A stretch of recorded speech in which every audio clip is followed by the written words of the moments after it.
Amados irmãos, graça e paz. Hoje, irmãos, eu gostaria de levar, ou de juntos, pudéssemos ter a compreensão do tamanho. Sei que a gente não vai conseguir, é verdade, mas pelo menos ter uma ideia do tamanho do amor e da graça do Senhor sobre nossas vidas, ao sermos confrontados com aquilo que eu chamo de malignidade do pecado. Hoje eu gostaria de falar aos irmãos justamente sobre a questão do pecado. No dia a dia da vida, nós corremos o risco de esquecermos que nós estamos inseridos dentro de um contexto. O mundo luta contra a nossa alma. E nessa luta contra a nossa alma, às vezes, nós nos esquecemos da malignidade do pecado. Às vezes nos esquecemos da malignidade do pecado e nos esquecemos da infernalidade do inferno. E vivemos uma vida de todo jeito, às vezes assim, não vou dizer totalmente mundana, mas às vezes a gente se esquece desse conceito, desse contexto, porque nós estamos secularizados. A igreja sofre a influência de uma coisa chamada secularização. O que é isso? É um processo ideológico, humanista, que tenta tirar qualquer influência de aspectos religiosos e espirituais das questões práticas do dia a dia. E o ponto central da secularização no mundo é justamente a ideia de que Deus não existe e não influencia no dia a dia da vida. Na cabeça de muitos, inclusive, a ideia é que Deus criou o mundo, criou todas as coisas, deu corda e deixou para lá. E a gente sabe que não é assim. Do ponto de vista bíblico, nós sabemos que não é dessa forma. Existem alguns que manifestam claramente que não creem em Deus. Estes são ateus expressos, claros. Mas existem alguns, irmãos, e é possível que, se não tivermos cuidado, a gente pode, talvez aqui e ali, reproduzir um modelo terrível do cristianismo, mas existem aqueles ateus que a gente pode chamar de ateus práticos, porque eles confessam que há um Deus todo-poderoso, mas na sua vida, vive como se esse Deus não existisse. Paulo vai dizer, na sua carta de 1 Tessalonicenses, no final dessa primeira carta, ele vai dizer: não extingais o Espírito. Se não me falha a memória, no capítulo 5, entre os versículos 18 a 21, algum desses versículos ele vai dizer isso. Não extingais o Espírito. É aquela ideia de que nós podemos viver sem nos perceber de que o Espírito Santo de Deus é nosso guia, nosso ajudador, e simplesmente desprezar essa ação do Espírito de Deus e viver nós mesmos tomando o centro, o rumo das nossas vidas. Então, irmãos, para falar sobre a questão do pecado, lembrando das tristes consequências do pecado, lembrando que Jesus, no livro de João, no capítulo 17, quando ele estava orando pelos discípulos, ele disse: Pai, eu não os peço que os tire do mundo, mas que os livre do mal. A malignidade do pecado, nós não podemos nos esquecer dessas malignidades que são colocadas no mundo e que esse mundo combate contra a nossa alma. Do mesmo jeito que a carta ao Corinto, Paulo falava a uma igreja que era fortemente influenciada pela cultura daquela época, onde havia templos de prostituição cultural, e aquela prostituição cultural baixou o caráter das pessoas ali de Corinto, isso influenciou a igreja de Corinto. Do mesmo jeito, irmãos, nós vivemos em uma sociedade cujos o caráter, o valor, os padrões, eles acabam, de uma forma ou de outra, atrapalhando a nossa vida. E nós temos perdido a dimensão da santidade de Deus ao perder a dimensão da malignidade do pecado. Coloquei um texto inspirativo muito simples e que todos conhecem. O texto diz: o salário do pecado é a morte, Mas o dom gratuito de Deus é a vida eterna em Cristo Jesus, nosso Senhor. Pegando como gancho esse versículo, eu quero lembrar os irmãos, não a segunda parte. A segunda parte, mais para frente, a gente fala que seria a vida eterna em Cristo Jesus, nosso Senhor, como um dom gratuito. Mas hoje eu gostaria de lembrar aos irmãos a primeira parte desse versículo. O salário do pecado, irmãos, é a morte. E o que é pecado? Pecado, qualquer ato, atitude ou inclinação que deixa de alcançar ou cumprir plenamente os padrões da retidão de Deus. Pode envolver uma transgressão real da lei de Deus ou uma falha em viver de acordo com as suas normas. Essa é a definição do dicionário internacional e também a definição do dicionário popular de teologia. A ideia de transgressão contra o Senhor. A definição mais simples é o alvo. Esse alvo é Deus. Gostaria de que vocês vissem, por exemplo, o texto que está em 1 João, no capítulo 1, no versículo 4. O texto diz assim: todo aquele que pratica o pecado também transgride a lei, porque o pecado é a transgressão da lei. Essa definição, o pecado é a transgressão da lei, nesse caso, a lei de Deus, isso seria a definição bíblica mais simples. O X da questão está nessa expressão, transgressão da lei, que faz com que essas pequenas palavras tenham um sentido muito amplo, muito grande. O que seria essa atitude, essa transgressão contra Deus, contra a sua lei? Considere, por exemplo, como um texto base, Isaías, no capítulo 1, no versículo 4, quando Isaías começa a denunciar o pecado de Israel, ele diz o seguinte: ai dessa nação pecadora, deste povo carregado de iniquidade. São descendências de malfeitores, filhos que praticam mal, rejeitaram o Senhor, desprezaram o Santo de Israel, voltaram para trás. Veja que é uma atitude de repulsa, uma atitude de abandono de Deus, da sua lei. A ideia de que isso faz com que as pessoas assumam essa malignidade, assumam a sua pecaminosidade de forma clara, de forma expressa. Irmãos, isso faz parte daquilo que é chamado de narrativa, ou a grande narrativa do cristianismo. A grande narrativa do cristianismo houve um momento de criação. Deus criou tudo, criou todas as coisas. Livro de Gênesis, no capítulo 1 e 2, a gente vê como isso acontece. Deus cria as coisas e as palavras-chave ali são: criou sem forma e vazio. Aquilo que não tinha forma, Deus deu a forma. E aquilo que estava vazio, Deus preencheu. O que é que acontece? Como a coroa, o ápice daquela criação, ele cria os seres humanos. E no capítulo 3, a gente vê a segunda parte dessa narrativa do cristianismo, que é justamente a questão da queda, o pecado. Gênesis 3, para quem vai estudar sobre o pecado, é lá onde está a origem de toda essa questão que hoje nós estamos falando de uma forma simples, só inspirativo para a gente se lembrar. Mas ali a gente sabe que o primeiro Adão falhou e que a falha desse primeiro Adão acarretou a desgraça da humanidade como um todo, em todos os aspectos. Porque o salário do pecado é a morte. E essa morte é uma morte ampla, que é uma morte física, uma morte emocional, uma morte espiritual, uma morte ecológica, uma morte psicológica, uma morte filosófica, uma morte sociológica. Todas essas mortes nós podemos enxergar ali no livro de Gênesis, no capítulo 3. Não é nossa perspectiva mostrar essa morte. É nossa perspectiva dizer que quando Adão caiu, a gente caiu junto. Irmãos, no livro de Salmo, no capítulo 51, e eu gostaria de pedir que os irmãos lessem Salmo 51 em casa, com toda a calma.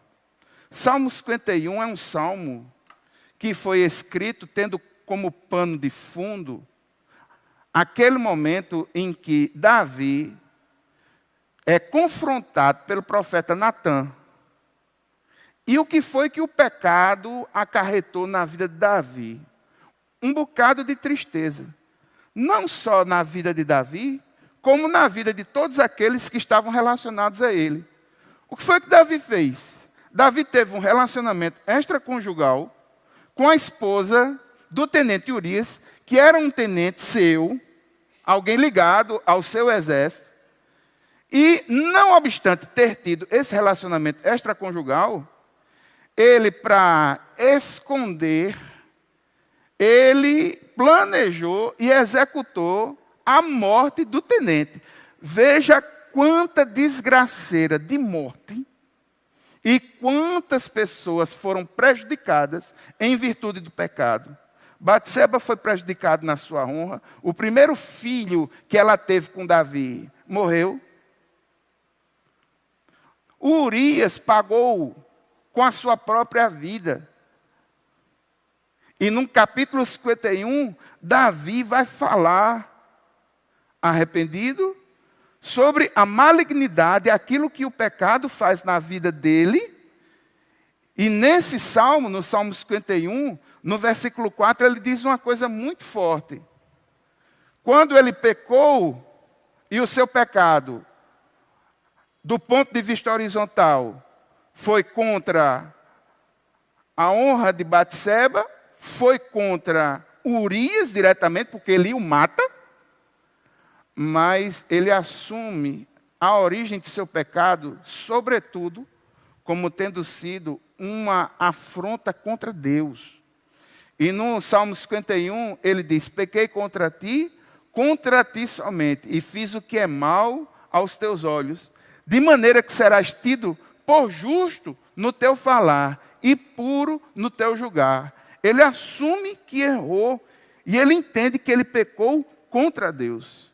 Irmãos, essa ideia de santificação total aqui na face da terra, por nós, porquanto crentes, alcançamos isso de forma representativa. Alcançamos em Cristo Jesus. Mas a depender de nós mesmos, nós fomos livres da condenação eterna do pecado, mas não estamos livres da influência do pecado. Isso é muito forte. 1 João, no capítulo 1, dos versículos 8 a 10, esse pequeno texto, ele traz 2 versículos negativos e um positivo. Veja os 2 versículos negativos, os versículos 8 e 10. O texto diz assim: se dissermos que não temos pecado nenhum, a nós mesmos enganamos, e a verdade não está em nós. O outro versículo negativo é o versículo 10. Se dissermos que não cometemos pecado, fazemos dele um mentiroso. Dele quem? Deus, que ele já falou anteriormente. Fazemos Deus um mentiroso, a sua palavra não está em nós. João nos aponta para a inevitabilidade do pecado. Aí aqui você pode, mas pastor, é complicado isso. É verdade, irmãos, a nossa tendência natural ao pecado, por causa da queda de Adão, a gente foi afetado em todos os aspectos do nosso ser. Agora, graças a Deus, esse texto também traz a esperança, algo positivo. No capítulo 1, no versículo 9, e no capítulo 2, os versículos 1 e 2, ali nós temos a solução.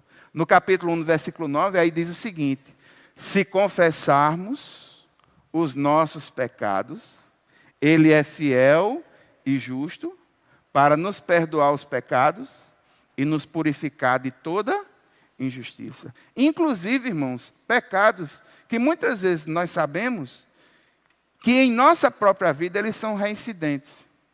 E você sabe aonde o sapato aperta, onde o calo aperta. A história é essa. Satanás não vai nos atacar em algo que a gente é forte. Ele vai nos atacar naquilo onde nós somos fracos.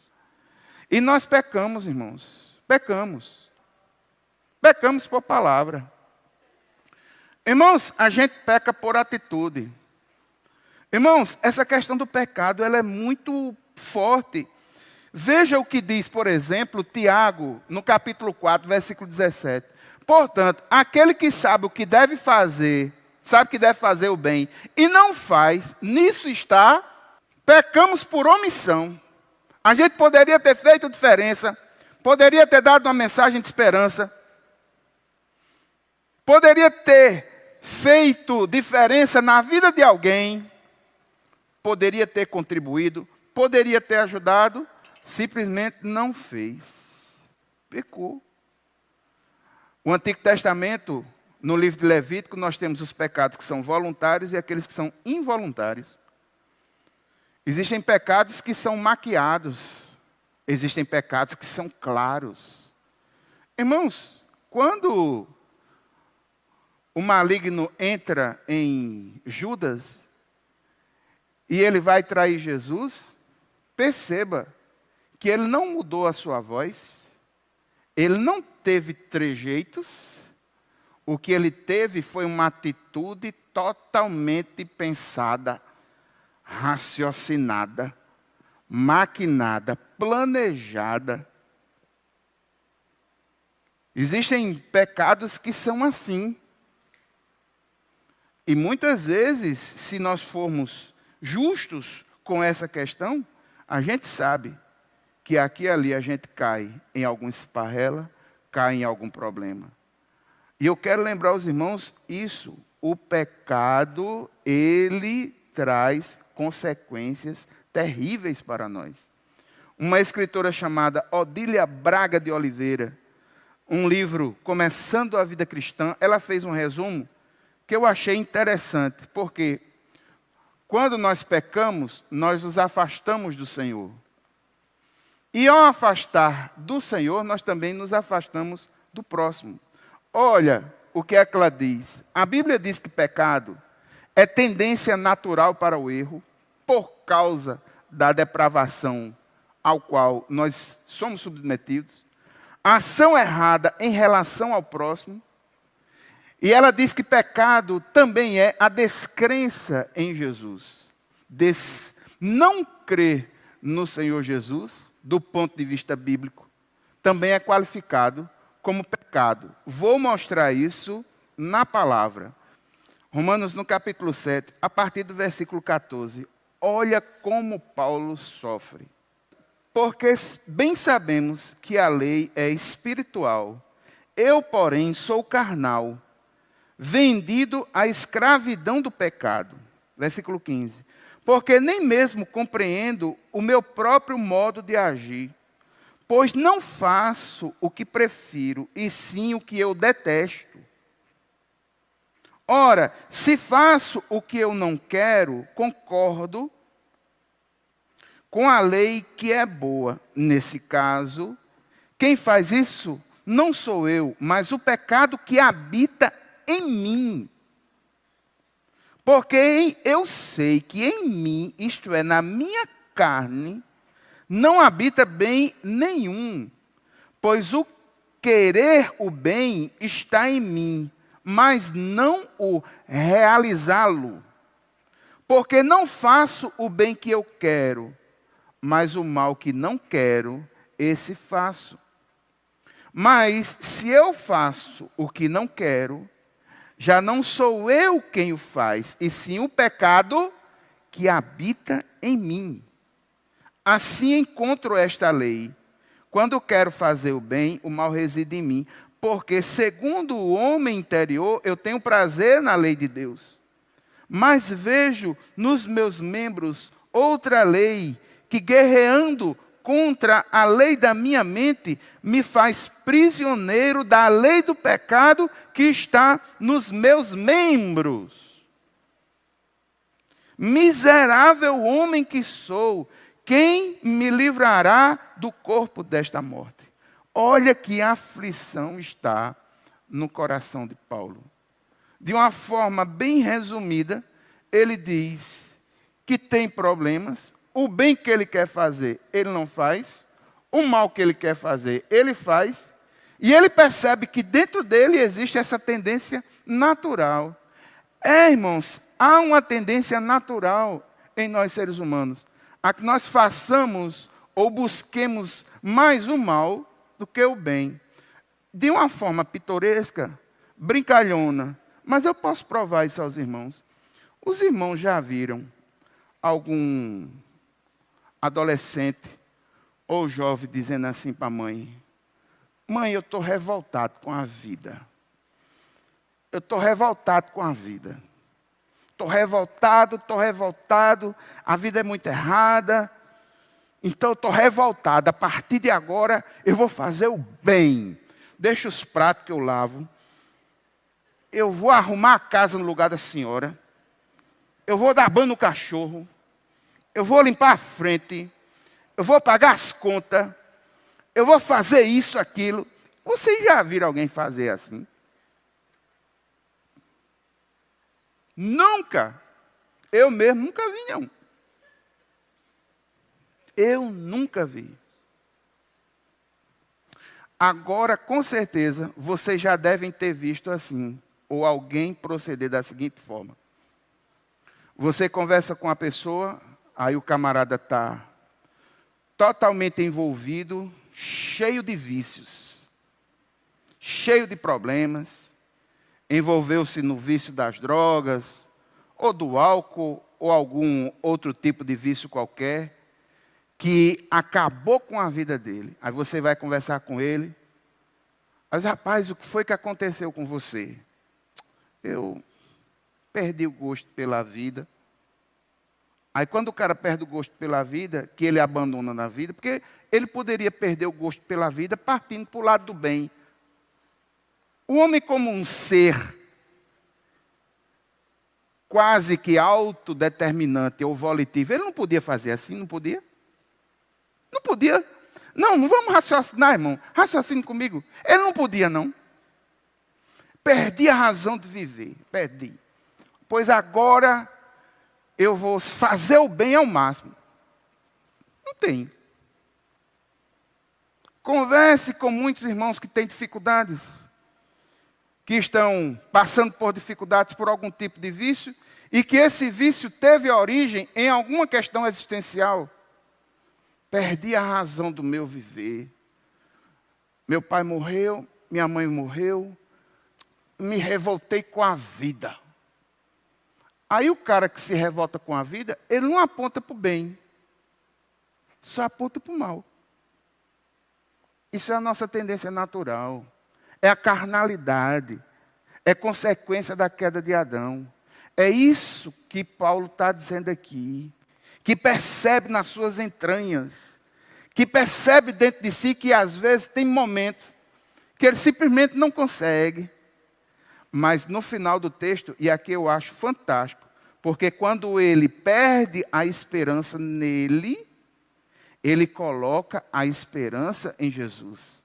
No versículo 24 ele diz assim: miserável homem que sou, quem é que pode me livrar do corpo desta morte? Aí no versículo 25 ele respira: graças a Deus por Jesus Cristo, nosso Senhor, de maneira que eu de mim mesmo com a mente sou escravo da lei de Deus, mas segundo a carne sou escravo da lei do pecado. Está vendo? Ele agradece a Deus. Porque Cristo Jesus pode fazer ele transcender essa triste realidade que é a influência do pecado na sua vida.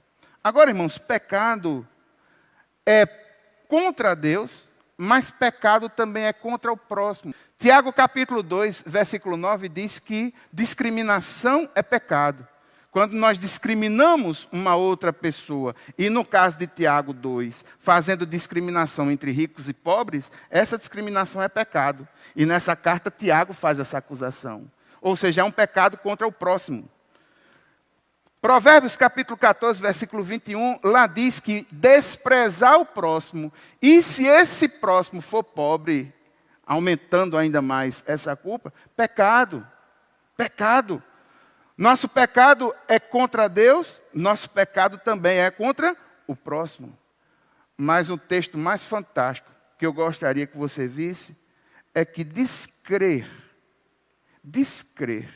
em Jesus é pecado. Abra sua Bíblia no Evangelho de João, no capítulo 16, dos versículos 8 até 9. Inclusive, irmãos, eu gostaria de confessar uma coisa aqui aos irmãos. Não é um pecado grande, não, mas é uma descrença minha.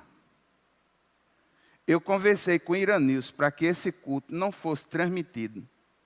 Você confirma isso, Iranilson? Por quê? Porque eu tinha no meu coração, dada as condições que hoje nós vivemos no mundo, porque essa Olimpíada, ela provou para mim que já existe um movimento no mundo que eu poderia qualificá-lo como um movimento de espírito anticristão. Se a pessoa manifestar a sua fé em Cristo, pode ser de qualquer forma. Ela vai ser tida como fundamentalista. E a palavra fundamentalista dá a ideia de radicalização. É como se aquele que crê em Cristo, ele fosse um cara radical, violento, onde o máximo que um crente radical pode fazer, irmãos, se ele for um crente radical de verdade, o máximo que ele pode fazer, do ponto de vista social, é amar o inimigo, como ele ama ele mesmo. Não tem. Então, qualquer coisa que um cristão fizer ou disser, ele pode ser tido como radical, como um fundamentalista. E a palavra que eu vou dizer agora, ela é uma palavra que, do ponto de vista bíblico, é muito forte. E eu quero ressaltar que eu não estou aqui discriminando outras expressões religiosas. Nós vivemos num país livre. Você é livre para você crer no que você quiser. Você aí da internet, crê no raio que você quiser. Se você é livre. O Estado é laico, mas não é laicista. Nós temos o direito de crer em Cristo Jesus, assim como você tem o direito de crer no que você quiser.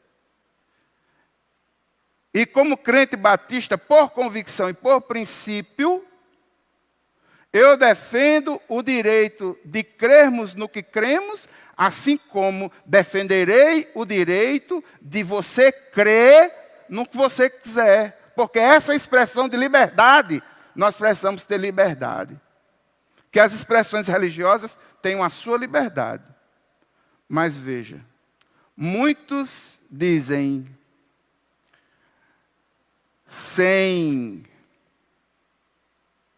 fora da caridade não há salvação. Outros dizem, fora da igreja não há salvação. O que é que a Bíblia diz? A Bíblia diz, fora de Cristo não há salvação. João 16, a partir do versículo 6. Pelo contrário, porque eu lhe disse essas coisas, a tristeza encheu o coração de vocês, mas eu lhes digo a verdade. É melhor para vocês que eu vá, porque se eu não for, o Consolador não virá para vocês. Mas se eu for, eu o enviarei a vocês. Quando ele vier, o Consolador, convencerá o mundo do pecado, da justiça e do juízo. Versículo 9. Do pecado, porque eles não creem em mim. Então o texto bíblico me mostra, de forma clara, que não crer no Senhor Jesus é pecado. Eu li aqui em claro português, pode ser a versão que for, não haverá mudança de sentido. Fora de Cristo, não há salvação. É o que diz a Bíblia. 1 João, capítulo 5, a partir do versículo 9. Se aceitamos o testemunho dos homens, o testemunho de Deus é maior. E este é o testemunho de Deus que Ele dá a respeito do seu Filho. Aquele que crê no Filho de Deus tem nele esse testemunho. Aquele que não dá crédito a Deus faz de Deus um mentiroso, porque não crê no testemunho que Deus dá a respeito do seu Filho. E o testemunho é este, 2 pontos. Que Deus nos deu a vida eterna. E esta vida está no seu Filho. Quem tem o Filho tem a vida. Quem não tem o Filho de Deus não tem a vida. Não tem condições de ser mais claro. E eu estou falando aqui, eu coloquei 2 textos, mas existem muito mais. Existem pessoas corajosas que enfrentam o sistema e falam da verdade do Evangelho. Doa a quem doer. E veja, a mocinha lá do skate, ela mostrou um desses textos que fala da exclusividade de Cristo como aquele que salva. Ela disse, através dos gestos, João 14,6, Jesus é o. O artigo é definido, não é indefinido. Jesus é o caminho. Jesus é a verdade. Jesus é a vida. Jesus é o começo, o meio e fim. Ele é o Cordeiro de Deus que tira o pecado do mundo. Ele é a interface.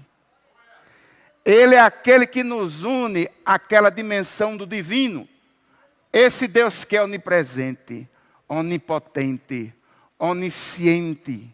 Ele vai se encontrar com uma realidade nossa, de tempo e espaço definida.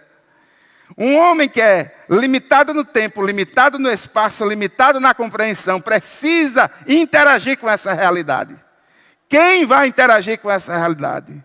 Quem vai servir de ponte? O único que tem condições, porque ele é plenamente humano e plenamente divino. Ele, Jesus, é o único, ele é o caminho, não há outro. A sua ferramenta de trabalho é a verdade, porque Satanás tem como ferramenta de trabalho a mentira. E como consequência, para aquele que vive debaixo das garras de Satanás, é a morte. Porque o salário do pecado, mas aquele que crê em Cristo, ele tem como consequência vida. Ele é a vida. Amém? Mas pastor, todo caminho dá na venda. Você já ouviu essa expressão? Mas pastor, o que é importante é a pessoa ser sincera. Você já ouviu isso? Pois você pode estar sinceramente errado. Mas pastor, o que é que eu faço com a questão inclusão? Irmãos, o que trata aqui não é uma questão de inclusão ou não inclusão. Estou falando na doutrina bíblica. Agora, irmãos, a malignidade do pecado. Entenda, o pecado não afetou só a gente. O pecado afetou a tudo. Romanos no capítulo 8, a partir do versículo 18. Irmãos, vejam que texto sério. Porque para mim eu tenho por certo que os sofrimentos do tempo presente não podem ser comparados com a glória a ser revelada em nós. A ardente expectativa da criação aguarda a revelação dos filhos de Deus. Versículo 20. Pois a criação está sujeita à vaidade, não por sua própria vontade, mas por causa daquele que a sujeitou, na esperança de que a própria criação será libertada do cativeiro da corrupção para a liberdade da glória dos filhos de Deus. Toda a criação, toda a criação, tudo o que foi criado, num processo de degeneração por causa do pecado, tudo. Veja o versículo 22. Sabemos que toda a criação, a um só tempo, geme e suporta angústias até agora. E não somente ela, mas também nós, que temos as primícias do Espírito, igualmente gememos em nosso íntimo, aguardando a adoção de filhos, a redenção do nosso corpo. Porque na esperança fomos salvos. Ora, esperança que se vê não é esperança, porque quem espera o que está vendo? Mas se esperamos o que não vemos, com paciência aguardamos. Você viu um texto que mostra que toda a criação geme por causa do pecado. Toda a criação, toda a ordem. O reino vegetal geme. Através de quê? Você leu. Gênesis capítulo 3, versículo 17. Depois da queda, no reino vegetal, ervas daninhas.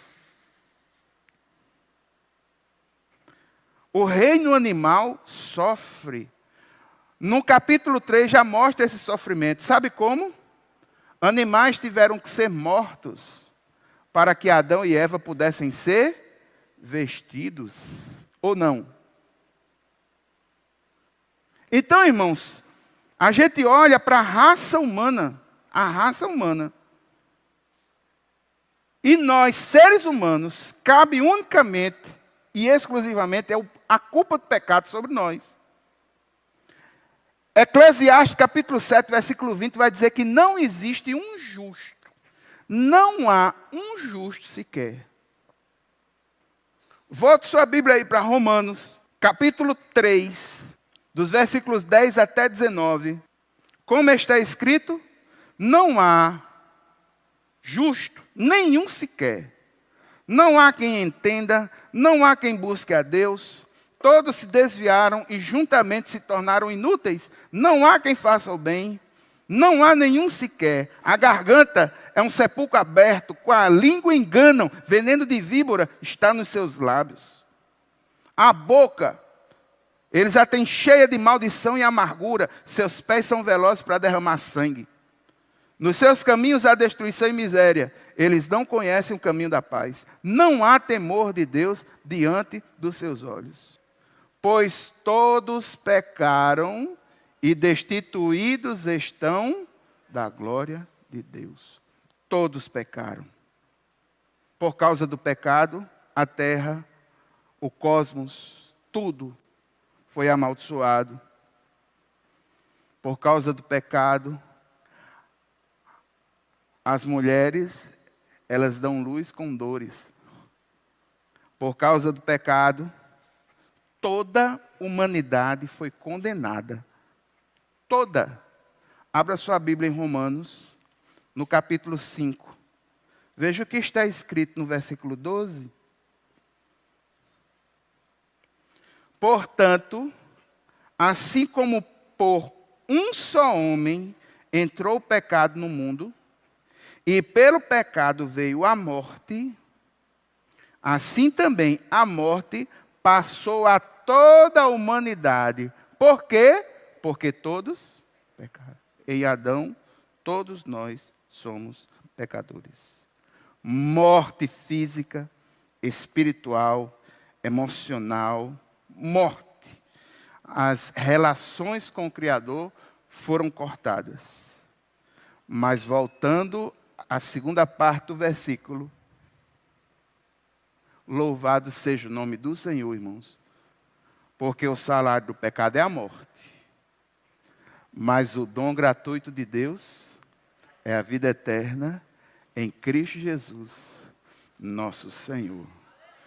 Irmãos, se você tem consciência da malignidade do pecado, da mortandade que o pecado produz, entenda, agora você tem consciência do tamanho do amor e da graça de Deus para a sua vida. Quando não compreendemos plenamente a malignidade do pecado e a terrível realidade do inferno, nossa percepção do poder da graça de Deus em nossas vidas se torna diminuta. O pecado não é apenas uma transgressão de regras morais. É uma rebelião contra a santidade e o amor de Deus. O pecado corrompe o nosso ser. O pecado nos separa do Criador. O pecado nos coloca no caminho da destruição. O pecado é a fonte impulsionadora das más motivações pelas quais a humanidade vive hoje. O salário do pecado é a morte. E a Bíblia descreve o pecado como uma força escravizadora que nos afasta de Deus e nos afasta da vida eterna. Compreender a realidade do pecado e a sua profundidade e compreender o inferno nos leva a valorizar de forma mais intensa a graça que nos alcançou. E isso nos faz reconhecer o quanto precisamos da salvação e nos move a uma gratidão profunda e sincera. Se você em Cristo se percebeu como um pecador, mas também percebeu a graça do Senhor lhe alcançando e reescrevendo a sua história, você sabe que é no seu coração, esse coração selado pelo Espírito Santo de Deus, habita nele agora uma esperança que ninguém pode tirar. Porque no mundo, a esperança é a última que morre. Mas para nós que cremos em Cristo, a esperança é a primeira que ressuscita.